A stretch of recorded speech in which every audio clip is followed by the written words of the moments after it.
दूसरे एपिसोड में आर्यन और उसकी टीम ने एक भूमिगत गुफा में एक प्राचीन देवता की मूर्ति और शाप का रहस्य उजागर किया। उन्हें पता चला कि इस द्वीप पर शाप को खत्म करने के लिए बलिदान देना जरूरी है। एक रहस्यमयी प्राणी ने उन पर हमला किया और उनकी एकमात्र आशा उस प्राचीन अनुष्ठान को पूरा करना थी। एपिसोड का अंत उस प्राणी के आर्यन की तरफ दौड़ने के साथ हुआ। कहानी एक सन्नाटे में शुरू होती है। आर्यन की आंखें धीरे धीरे खुलती हैं। वह एक अजीब डरावनी जगह में पड़ा हुआ है। चारों तरफ गहरी धुंध है और हवा में एक भारीपन महसूस हो रहा है। वह अपने चारों ओर साए जैसी आकृतियों को देखता है जो उसे घूर रही हैं। ये आत्माएं उन लोगों की हैं जिन्होंने इस द्वीप पर मौत को गले लगाया। आर्यन, ये कौन सी जगह है? क्या मैं मर चुका हूं? एक भूतिया आवाज गूंजती हुई। तुम्हें यहां नहीं होना चाहिए था। यह द्वीप तुम्हें निगलने के लिए तैयार है। वह डर के मारे उठता है और भागने की कोशिश करता है। तभी उसे माया और राघव की आवाजें सुनाई देती हैं। वह चीखता है, माया, राघव, और अचानक जाग जाता है। आर्यन की आंखें खुलती हैं। वह गुफा के फर्श पर पड़ा हुआ है। माया और राघव उसे हिला रहे हैं। कक्ष में अभी भी वही सन्नाटा है और जमीन पर चमकते हुए चिन्ह धीरे धीरे मध्यम हो रहे हैं। माया, आर्यन, तुम ठीक हो? हमने सोचा था तुम अब नहीं बचोगे। राघव, तुम चिल्ला रहे थे। ऐसा लग रहा था जैसे कोई तुम्हें खींच रहा हो। आर्यन, मैंने उन आत्माओं को देखा जो इस द्वीप पर फंसी हुई हैं। हमें इस शाप को खत्म करना होगा, वरना हम सब उनका हिस्सा बन जाएंगे। एक भयानक गर्जना गुफा की गहराइयों से आती है। यह आवाज उन्हें याद दिलाती है कि प्राणी अब भी उनके पीछे है। टीम गुफा में कोई दूसरा रास्ता ढूंढने लगती है। तभी माया को मूर्ति के पीछे एक दरवाजा दिखाई देता है। दरवाजे पर प्राचीन चिन्ह और एक हाथ का निशान बना हुआ है। माया, यह दरवाजा शायद हमें इस शाप से बाहर निकाल सकता है। राघव, पर इसे खोलने के लिए क्या करना होगा?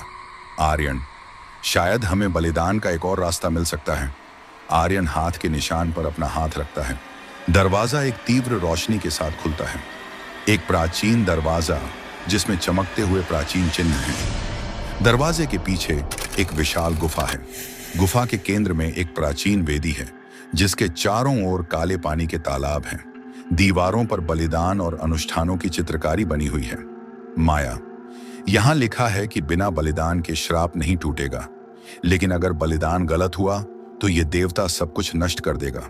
राघव, क्या इसका मतलब है कि हमें यहां अपनी जान देनी होगी? आर्यन, शायद यह अंतिम परीक्षण है। हमें इसे सही तरीके से करना होगा। काले पानी से धीरे धीरे आत्माएं उभरने लगती हैं। उनकी चीखें गुफा में गूंजने लगती हैं। टीम अनुष्ठान शुरू करने का फैसला करती है।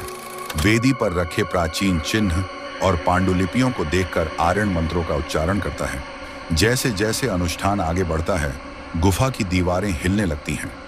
आर्यन, यह मंत्र हमें श्राप तोड़ने का रास्ता देगा, लेकिन हमें इसे पूरा करना होगा। राघव, क्या यह प्राणी वापस आएगा? जैसे ही अनुष्ठान अपने चरम पर पहुंचता है, प्राणी फिर से प्रकट होता है। यह पहले से ज्यादा भयानक और शक्तिशाली लगता है। आर्यन वेदी पर मंत्र पढ़ रहा है। चारों ओर चमकते हुए चिन्ह और हिलती दीवारें। प्राणी काले धुएं के साथ धीरे धीरे पास आ रहा है। अनुष्ठान के बीच में एक गहरी डरावनी आवाज गूंजती है। आवाज, बलिदान अधूरा है। किसी को अपनी जान देनी होगी, वरना यह श्राप हमेशा रहेगा। टीम घबराकर एक दूसरे की ओर देखती है। प्राणी धीरे धीरे उनके करीब आता है। आर्यन खुद को बलिदान के लिए प्रस्तुत करता है, लेकिन माया उसे रोक देती है। माया, नहीं, तुमने हमें यहां तक पहुंचाया है। यह मेरी जिम्मेदारी है। आर्यन, हम सब बच सकते हैं। कोई और रास्ता ढूंढना होगा। माया वेदी पर अपना हाथ रख देती है और अंतिम मंत्र का उच्चारण करती है। जैसे ही माया अंतिम मंत्र पढ़ती है, वेदी से एक तीव्र रोशनी निकलती है। प्राणी जोर से चिल्लाता है और काले धुएं में बदलकर गायब हो जाता है। गुफा धीरे धीरे ढहने लगती है। आर्यन और राघव गुफा से भागते हैं। पीछे मुड़कर देखते ही वे देखते हैं कि वेदी अब भी चमक रही है। राघव, क्या यह सब खत्म हो गया? आर्यन, पता नहीं, लेकिन मैं महसूस कर रहा हूं कि यह सिर्फ शुरुआत है। आर्यन और राघव जैसे ही द्वीप से बाहर निकलते हैं, उन्हें लगता है कि सब कुछ शांत हो गया है। लेकिन अचानक आर्यन के कानों में माया की आवाज गूंजती है।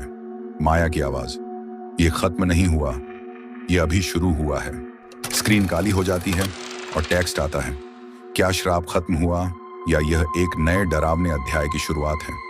यह एपिसोड दर्शकों को अगले अध्याय के लिए बेहद उत्सुक और बेचैन कर देगा। अगर आप कहानी के किसी हिस्से में विस्तार चाहते हैं तो मुझे बताइए। धन्यवाद।